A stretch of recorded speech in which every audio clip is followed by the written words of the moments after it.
Me cabe el honor de presentar a Marc Ramis. Él estudió el máster y grado de Ingeniería Química en el Instituto Químico de Sarriá y luego obtuvo el doctorado en Bioquímica por la Universidad de Oxford. Continuó también estudios en el ámbito de la bioquímica en el Center Research UK y en el Boston College y ya posteriormente estudios de la Harvard Business School. Después de haber trabajado en la industria química, en la industria farmacéutica, desde el año 2010 al 2012 trabajó en el ISIS Innovation de la Universidad de Oxford, supongo que centro conocido por la mayoría, un referente en transferencia de conocimiento, ¿no?, de tecnología, y es consultor, lógicamente, y experto en emprendimiento de negocios centrados en la innovación, y actualmente es CEO en TBI, que es Tech Business Innovation, que está dentro del Centro Politécnico de la Innovación de la Universidad Politécnica de Valencia. Así que, sin más dilación, pues le doy la palabra a Marc. Primero, gracias, Alfonso, y muchas gracias por la invitación. Es un placer estar aquí. Sinceramente, nunca pensé que estuviera dando una charla aquí en la CRUE, pero bueno, aquí estoy. Disculpen la ignorancia que tengo. Yo nunca he trabajado en una oficina de transferencia tecnológica. He trabajado para algunas de ellas, pero nunca dentro, ni en ninguna función de gestión universitaria. Por tanto, les disculpo la ignorancia ya de entrada. Dicho esto, se me dijo que presentara un poco el caso de ISIS Innovation, y un poco eso voy a hacer, pero no tanto explicar qué es ISIS y qué se hizo y qué se hace en ISIS Innovations, sino intentarlo llevar un poco a la realidad nuestra y de ahí pues generar un poco de reflexión y de debate con ustedes. Por favor, intervengan y pregúntenme cuando crean necesario. Creo que somos suficientemente pocos como para poderlo hacer. Yo intentaré ser lo más breve posible, ¿vale? Sé que clásico también nuestro, vamos ya bastante retrasados, e intentaré ir lo más rápido posible, ¿de acuerdo? Voy a empezar explicando el caso de Oxford. Como bien decía Alfonso, yo estuve trabajando ahí en ISIS Innovations. La razón por la que lo hice fue porque yo estuve haciendo el doctorado ahí. Durante mi época de doctorado, mi profesor de tesis creó una empresa, Riox, desde el grupo de investigación. Vi el proceso, vi que me gustó y volví a España con el programa ICREA de la Generalitat de Cataluña para crear la primera, que se llama Endor Nanotechnologies, que está en el Parque Científico de Barcelona, todavía sobrevive. Y un poco en el año 2010 contactaron conmigo para que les ayudara a llevar proyectos de consultoría, ¿vale? Con eso, ¿qué quiero decir? Que, como podéis ver, ISIS, el nombre ahora lo están cambiando. De hecho, la web ya no se llama, por razones obvias. ISIS es la parte del Támesis que pasa por Oxford, pero el nombre en los últimos años pues ha ido a mal, ¿no? Entonces, el tema acabó cuando a un consultor de ISIS en un aeropuerto de una ciudad media de Estados Unidos lo tuvieron 2 días por el tema de trabajar en ISIS, ¿no? Entonces, y esto es real, entonces se cambió el nombre, ahora será Innovation, a secas. Básicamente ellos tienen estructurado desde el año 87, y repito, desde el año 87, porque estas cosas requieren mucha paciencia y a veces los indicadores no la tienen, pero estas cosas requieren mucha paciencia. Tiene estructurado 3 básicamente áreas de actividad. La primera es lo que sería la Oficina de Transferencia Tecnológica, que lo que hace es comercializar invenciones de la propia universidad, lo que se conoce como ISIS Tech Transfer. La segunda es la parte de consultoría que hacen los propios académicos de la universidad hacia afuera, y la tercera es la parte de consultoría que hace la universidad a otras universidades o gobiernos, que es en la parte que yo trabajaba. Todo eso, todo muy inglés, muy organizado, muy protocolarizado y puesto en una empresa que está 100% participada por la universidad, pero que es una empresa independiente.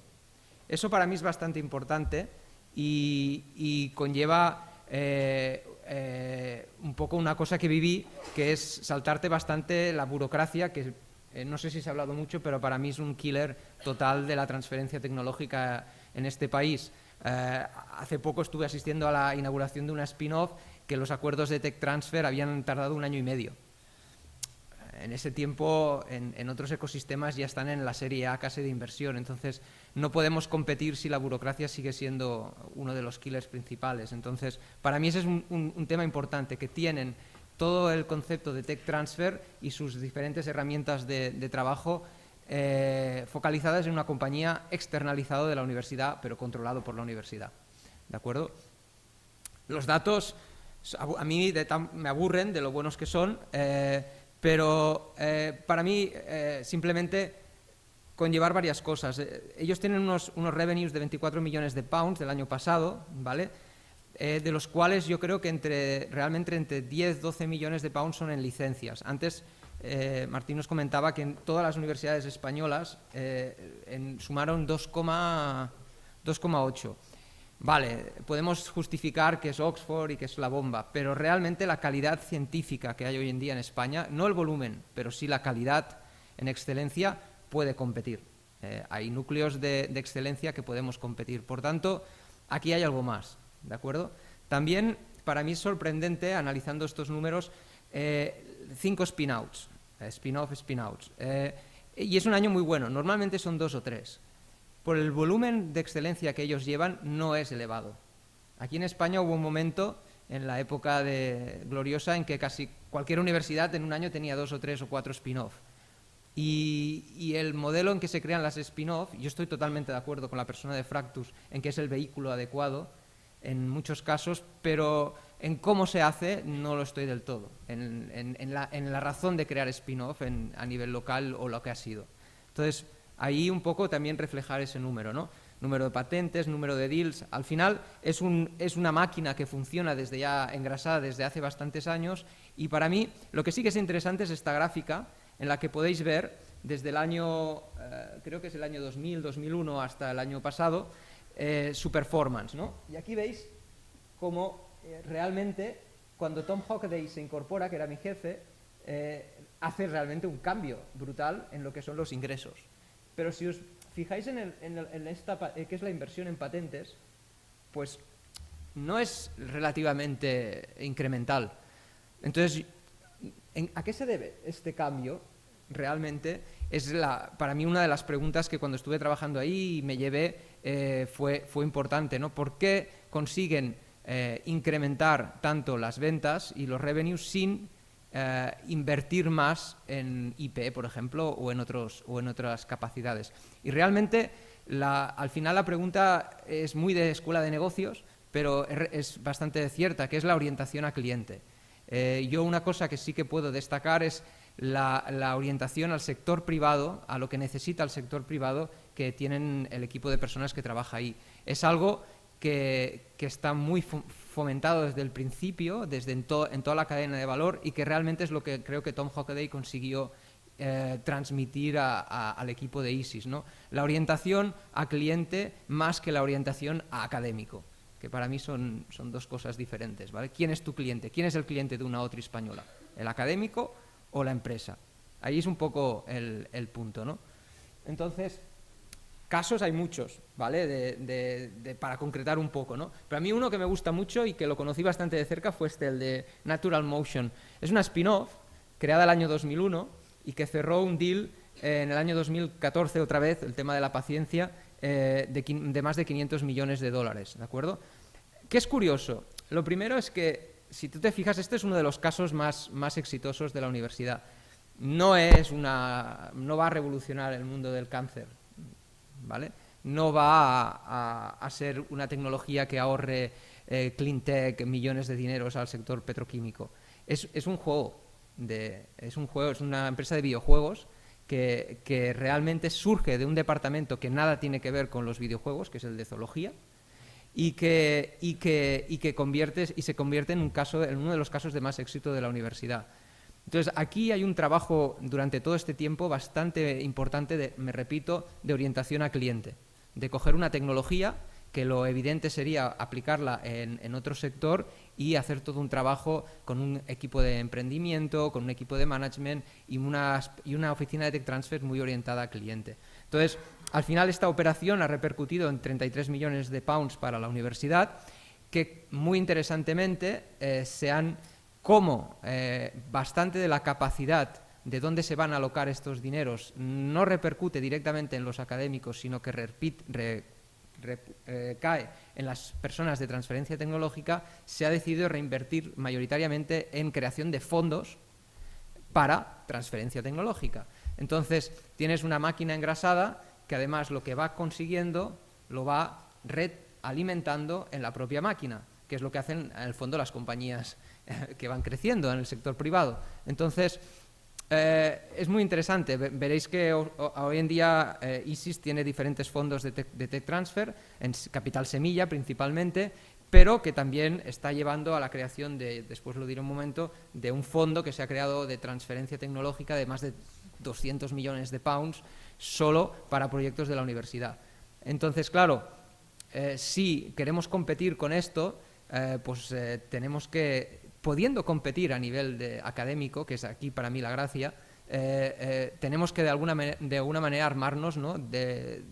o encontrar maneras de poder competir y ser competitivos con este tipo de iniciativas, porque el caso de ISIS se puede replicar en otras universidades ni no tan grandes, ¿de acuerdo? Entonces, vuelvo un momento al punto, ¿vale? Aquí dejo un poco de hablar de ISIS, pero quedaros un poco, por favor, con el mensaje. Y para mí, mi obsesión está un poco en el engranaje entre dos procesos, que uno es el que lo conocéis sobradamente, que es el de transferencia tecnológica, y el otro es el de innovación corporativa. Ahora, innovación abierta, innovación externa, para mí más que abierta, pero innovación corporativa. Para mí la clave un poco, o el punto del mensaje que os quiero transmitir es este engranaje entre estos dos procesos, que normalmente han vivido bastante separados, ¿vale? Y que un poco en el encaje entre ellos yo creo que puede haber algo de incremento de productividad, ¿de acuerdo? Entonces, primer punto sobre transferencia tecnológica. Arriba veis las core activities que debería, desde mi punto de vista, hacer una oficina de transferencia tecnológica, y abajo, y por favor interrumpirme si no es así, está todo lo demás que hace una oficina de transferencia tecnológica. Yo he visto a una oficina de Tech Transfer gestionar el hotel del campus. Si creéis que esto es Tech Transfer, pues no tiene muy sentido. Normalmente, cuando yo trabajo con ellos, son personas que tienen una alta carga administrativa de trabajo, que, por ejemplo, si tú les llamabas hace unas semanas, les decías que eras una empresa y necesitabas algo para 15 días, te decían no, que estaban con los retos y que ahora pues era que hacer los retos. Entonces, hay oficinas de Tech Transfer como en ISIS que todo esto carga sobre un departamento diferente, ¿vale? Entonces, para mí ese es un punto importante. ¿Qué esperamos de una oficina de Tech Transfer y qué realmente está haciendo una oficina de Tech Transfer? ¿Vale? Entonces, esta publicación, Faces of Growth in University, de ISIS, ¿vale? Es para mí interesante, hace un poco de histórico de las oficinas y plantea un poco hacia dónde vamos, ¿no? Y el rol y cómo se diluye las OTRIs llegan a un momento en que ya están generadas, ya hay el tema de los licensing, el tema de las spin-off, etcétera, etcétera, y sobre ellas se les pone un poco de presión económica porque además se pretende que sean económicamente viables, que algunas sí que lo pueden ser, pero la mayoría de ellas no. Entonces, y tal como están montadas. Entonces, ese modelo se va diluyendo sobre un modelo más que se llama de impactos, ¿no? En el cual la transferencia tecnológica está dentro de un contexto más de relación universidad directamente con la industria, que coge otros formatos, que no es tan lineal, como comentaban las personas de Akbar, que es mucho más complejo y en el cual esa complejidad se debe gestionar, ¿no? Entonces, para mí esta publicación es muy interesante en este sentido. Entonces, nosotros un poco lo que nos planteamos en el año 2012, el mejor momento en España para hacerlo, era cómo podíamos intentar mejorar esto, ¿no? Entonces, hicimos lo que nos gusta mucho, que es hacer diagnóstico, de decir qué podíamos hacer, ¿no? Entonces, en el proceso lineal de la Tech Transfer, vimos que nos hicimos 4 preguntas, ¿no? La primera es, para mí, ¿hay suficiente gasolina en el Tech Transfer? Estábamos hablando del Tech Transfer lo hacen las personas, ¿no? Y el talento es fundamental. Si queremos Nature y Science, pues queremos excelencia académica. Si queremos excelencia en Tech Transfer, necesitamos que el talento no se nos vaya. Y yo veo muchos profesionales de Tech Transfer que a la que ven algo tienen familias, ¿no? y tienen que crecer profesionalmente, y veo mucha fuga de talento en las oficinas de Tech Transfer a partir de un cierto punto. Y eso es algo que para mí no hay suficiente inversión en Tech Transfer. Muchos programas que se dicen que son de Tech Transfer, al final el dinero acaba en los académicos. Siento que soy políticamente incorrecto, pero como puedo serlo, pues lo soy. El otro es el tema del foco comercial, la orientación a cliente. Vuelvo a lo mismo. La mayoría de profesionales de Tech Transfer o las oficinas se centran mucho en esta parte. Aquí también algo, pero realmente no lo suficiente, y muchas veces queda subcontratado en los que se llaman los technology brokers, ¿no? que acabas pudiéndoles pagar algo, pero van muy a riesgo muchas veces. Entonces, realmente el tema comercial, la comercialización, la orientación al cliente es un gap que tenemos que de alguna manera encontrar maneras de llevarlo adelante, ¿no? El micromanagement, como emprendedor me encontraba, por ejemplo, en la Valle de Estados Unidos, en las épocas de ganancia, y cada instituto ahí con su OTRI, con sus patentes, que sí que habían algunas de buenas, pero que no había volumen suficiente, cada uno haciendo su micromanagement, ¿no? Entonces, sí que es verdad que hay excelencia, pero en volumen valdría la pena hacer un ejercicio no solo de hacer una web y poner la base de datos de patentes que tenemos, sino hacer un ejercicio comercial conjunto de transferencia tecnológica, como se puede hacer. Eso es algo que nosotros también nos planteamos. Y el último concepto, la internacionalización. Yo vengo del sector farmacéutico. Industria farmacéutica que pueda desarrollar un fármaco de 0 a 100 en España, pues hay pocos casos. Entonces, realmente el cliente natural en la mayoría de las tecnologías, sobre todo en Deep Technology, están fuera. Entonces, para ir a muchos eventos locales a intentar conseguir un deal es complejo. Entonces, cogiendo estos 4 puntos, y yo lo siento hacer un diagnóstico vago sobre esto, nos fuimos al otro lado, ¿vale? Y nos fuimos al otro lado de la villa, o de la que decíais, ¿no? ¿Qué pasa en el otro lado? Y desde nuestra ignorancia también intentar entenderlo, ¿no? Nos encontramos que son puntos muy básicos, muy simples, pero para mí me ilustran la presentación, ¿vale? Cogimos esta gráfica, aquí veis la incorporación de innovación disruptiva por parte de la sociedad y cómo esto se ha ido de alguna manera acortando. Cada vez los ciclos de innovación son más rápidos, las compañías necesitan la innovación más rápidamente, ¿vale? Y pueden hacer las compañías como Apple, a lo mejor esto ya está un poco desfasado, pero como Apple, como Samsung o como Nokia, ¿no? Entonces, realmente lo que vimos nosotros, no los departamentos de I+D de las compañías, los departamentos de corporate de las compañías, es que querían ser como Amazon, básicamente, y que no les pasara como Barnes & Noble, que dominaba el mercado de las librerías en Estados Unidos, que ve cómo Amazon se genera, no le hacen ni caso y tienen que cerrar, y hoy en día Amazon está abriendo tiendas en Estados Unidos como librerías, ¿no? Entonces, ahí hay una obsesión en las grandes compañías principalmente, y sobre todo lo que no quieren que les pase es el caso famoso de Kodak, ¿no? Que va y inventan además el digital en sus laboratorios, pero no sé cómo se lo hacen, pero no lo acaban aplicando. Y una empresa que dominaba el mercado de la fotografía hace unos años, pues ahora mismo no juega ese mismo papel, ¿vale? Entonces, cogiendo ese mensaje y viendo sus procesos de innovación, analizamos empresas que tenían departamentos de innovación no asociados al I+D, nos dimos cuenta de que ellos trabajan sobre aportar valor a un cliente mediante la generación de lo que ellos llaman retos de innovación, que convierten en ideas de innovación, en proyectos de innovación. Y ahí es donde, debido al nivel de inversión y a los ciclos de innovación, requieren externalizar esa innovación abierta. ¿De acuerdo? El sector farmacéutico es un caso ejemplar.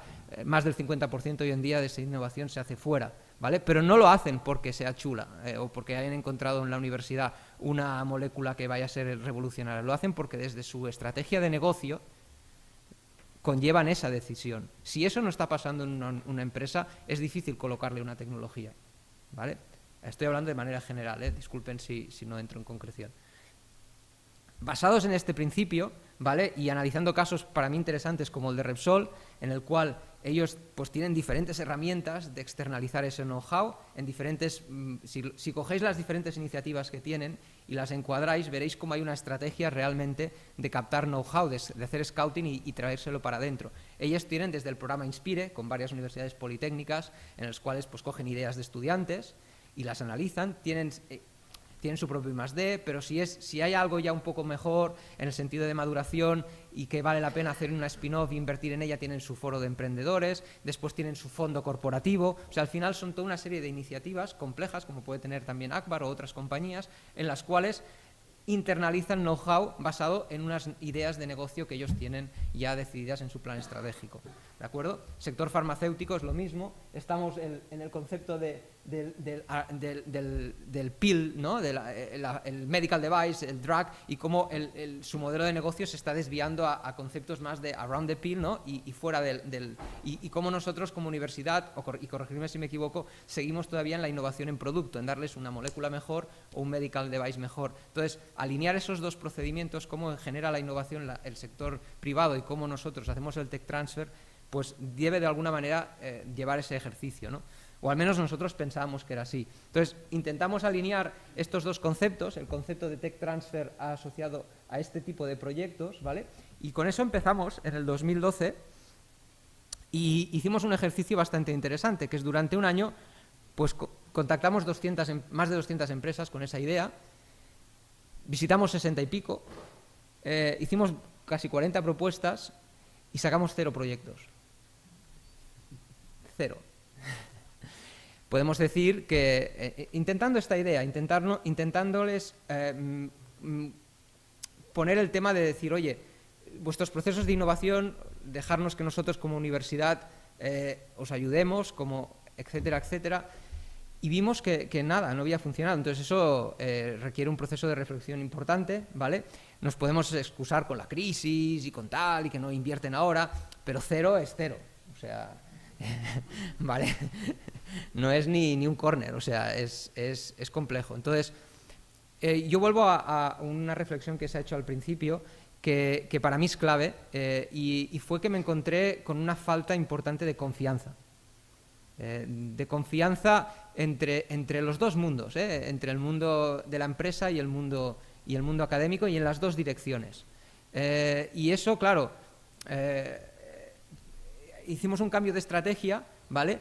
Y pensamos en un concepto diferente que para mí, como ingeniero, doctor en bioquímica, me costó bastante, la verdad, que fue salirnos un poco de los procesos, de la innovación abierta, del tech transfer, intentar generar una propuesta de valor basada en precisamente atacar a eso, a la confianza.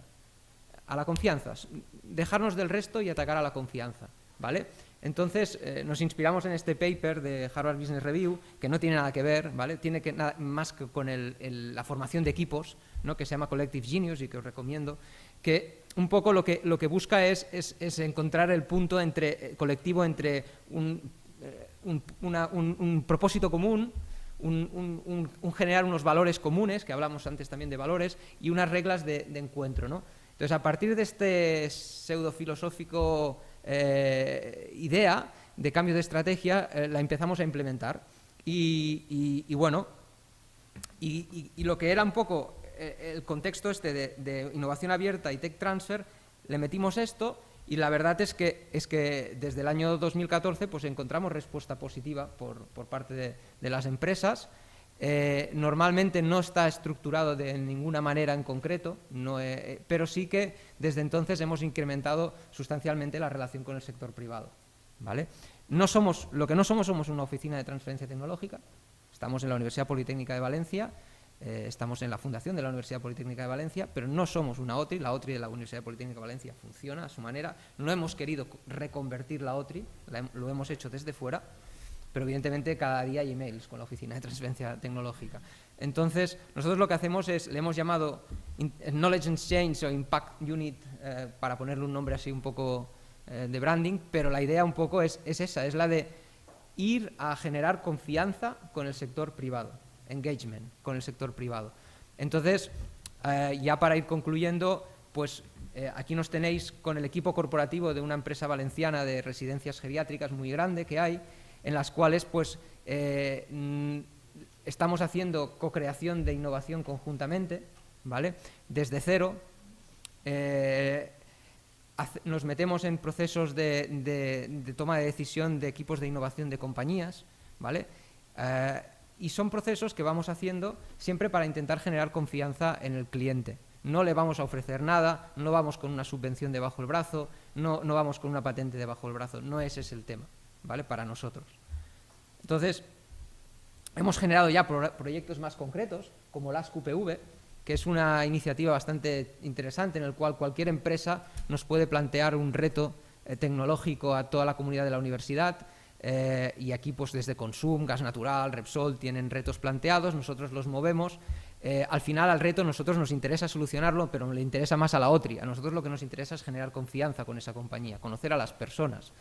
Eso ahora las 4 politécnicas lo han montado como el P-Solutions, que también está funcionando.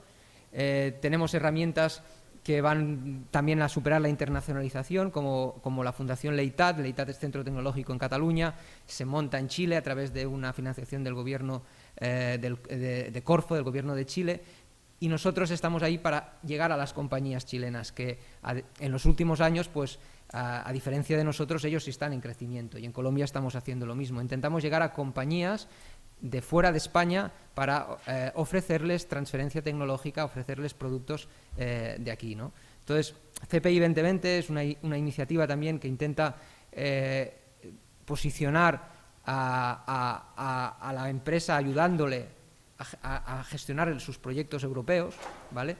Entonces, son iniciativas que nosotros hacemos para hacer engagement con el sector privado, ¿no? Entonces, otra iniciativa que también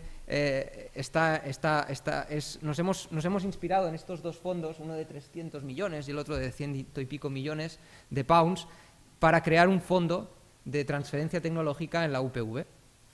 Un fondo que no gestionamos nosotros, ¿vale? Lo gestionan unos profesionales, que es Clave Mayor, y que hemos levantado pues 6 millones de euros, ¿vale? No, estamos como 2 órdenes de magnitud por debajo, pero que nos permite empezar a jugar, ¿no? Y donde este dinero, pues empresas como la familia Yadro o la compañía Air Nostrum han apostado por esto, ¿no? Entonces eso nos permite generar confianza en estas compañías y posicionar a la universidad en este sentido, ¿no? Entonces al final son toda una serie de herramientas que vas generando casos concretos, pero que todos persiguen el mismo objetivo: generar confianza con el sector privado y después delegar toda la transferencia tecnológica a los profesionales de Tech Transfer, ¿no? Entonces, para acabar, simplemente decir que esto que hemos empezado en la UPV está de alguna manera, yo creo, emergiendo en otros sitios. Sabréis que la Pompeu Fabra ha aprobado por consejo la creación de UPF Ventures, que va a ser una sociedad que se inspira en ISIS para precisamente hacer esto. El IQS ha creado el IQS Tech Factory también para hacer esto. Entonces, la idea un poco es perseguir esta idea de en vez de intentar cambiar las OTRIs de alguna manera, intentar generar productividad creando estas unidades profesionalizadas y libres de burocracia, si es posible, para relacionarse con el sector privado. Vuelvo al tema del sentido de comunidad, de la publicación. Yo lo llevo observando desde que volví en el año 2007 y realmente los cambios son sustanciales, ¿vale? Yo creo que hay un tema de paciencia que es importante, que debemos ser conscientes. Y para mí, 2 puntos finales de casos concretos que creo que son interesantes les hablaba antes del tema del micromanagement, del tech transfer. Para mí, la iniciativa de la Oficina de Transferencia Tecnológica de la Unidad del Sistema de Salud en Andalucía es un tema muy interesante. Ellos han decidido crear una oficina única para todo el sistema de salud en Andalucía, ¿vale? Yo creo que universidad por universidad pues pueden hacer un trabajo, pero como sistema de salud, en relación con los hospitales, con los clinical trials, con el sector farmacéutico, tienen una ventaja diferente, ¿vale? Por ejemplo, el programa PRIS en Galicia, también del Departamento de Salud, perdone que entre mucho en salud, pero es mi campo, y también el tema acabar con el tema del emprendedor. Yo creo que en otros ecosistemas en los cuales el sector productivo está mucho más cerca de la universidad y también está más por la innovación, sinceramente, las licencias y los contratos funcionan de alguna manera más ágil. En España yo creo que muchas de las spin-off también tiene sentido crearlas para madurar esas tecnologías para que acabe siendo una licencia, ¿vale? Entonces, para mí el principal punto en esto es que se pone mucho el foco y ahora aquí me pongo el gorro de emprendedor, en las instituciones, en los académicos, pero muy poco en el emprendedor, ¿vale? Y no se valoriza suficiente el papel que tiene que tener el emprendedor en este tipo de spin-off, porque al final el que va a dejar su sueldo, porque claro, el académico, menos los casos que hemos visto que realmente son de éxito, porque el académico déjame dice, mira, lo dejo y me centro en la empresa, que eso es un caso que, por ejemplo, Intelligent Pharma es otra compañía que es ese ejemplo. Normalmente el académico se queda en su sitio, la institución se queda en su sitio y el que se la juega es el emprendedor. Entonces, valorizar esa posición en el tech transfer, y a lo mejor yo de indicadores no tengo ni idea, pero encontrar algún indicador ahí yo creo que sería interesante. Y ya está. Gracias.